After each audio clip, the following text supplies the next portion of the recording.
Halo semuanya, nama saya Irfan Aris, merupakan mahasiswa Ilmu Hukum Universitas Internasional Batam, dan di sini akan menjelaskan mengenai cara mendaftarkan gugatan dan juga prosedur-prosedur dari sebuah persidangan dari masuknya gugatan tersebut.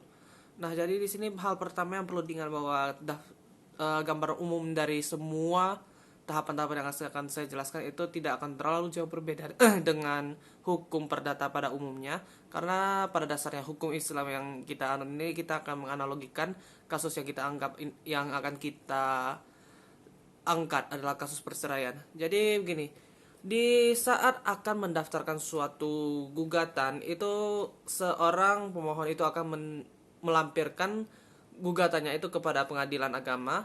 Nah, pada dasar yang sama dia juga akan membayar pajak yang telah diperkirakan oleh panitera-panitera yang sudah bersedia, orang yang sudah ada di pengadilan agama tersebut.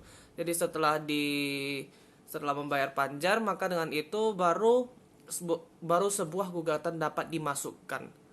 Nah, apabila gugatan telah diterima dan tanggal sidang telah ditentukan, barulah gugatan tersebut dimasukkan. Jadi tahapan persidangannya adalah sebagai berikut.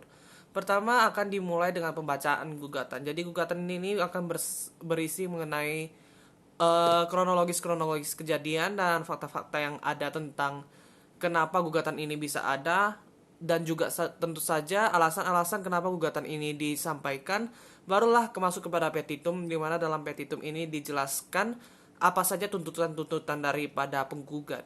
Nah, setelah masuk daripada gugatan, masuk ke tahapan jawaban, di mana di jawaban akan tergugat akan memberikan tanggapan-tanggapan dan sanggahan-sanggahan terhadap gugatan yang telah disampaikan oleh penggugat.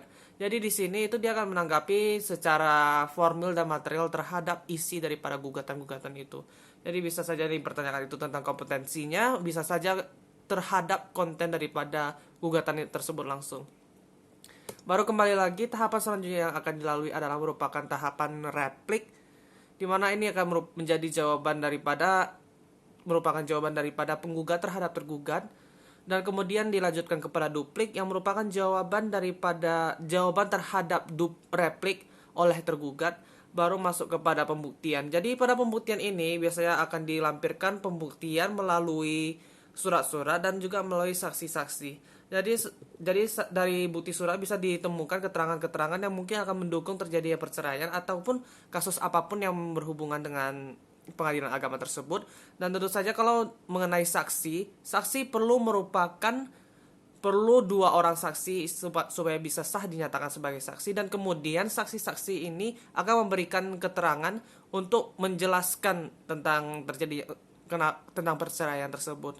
Nah, setelah selesai, baru kedua belah pihak diberikan kesempatan untuk menyampaikan kesimpulan. Biasanya dimulai dari penggugat terlebih dahulu. Setelah penggugat menyampaikan jawaban kesimpulan, maka tergugat juga akan menyampaikan kesimpulan. Setelah pembacaan kesimpulan selesai, maka pembacaan putusan akan disampaikan pada minggu selanjutnya. Dan perlu diingat kalau tahapan-tahapan sidang ini bila tidak terdapat gangguan, biasanya setiap tahapan sidang ini akan terus berselang selama 1 minggu. Sekian penjelasan dari saya dan terima kasih.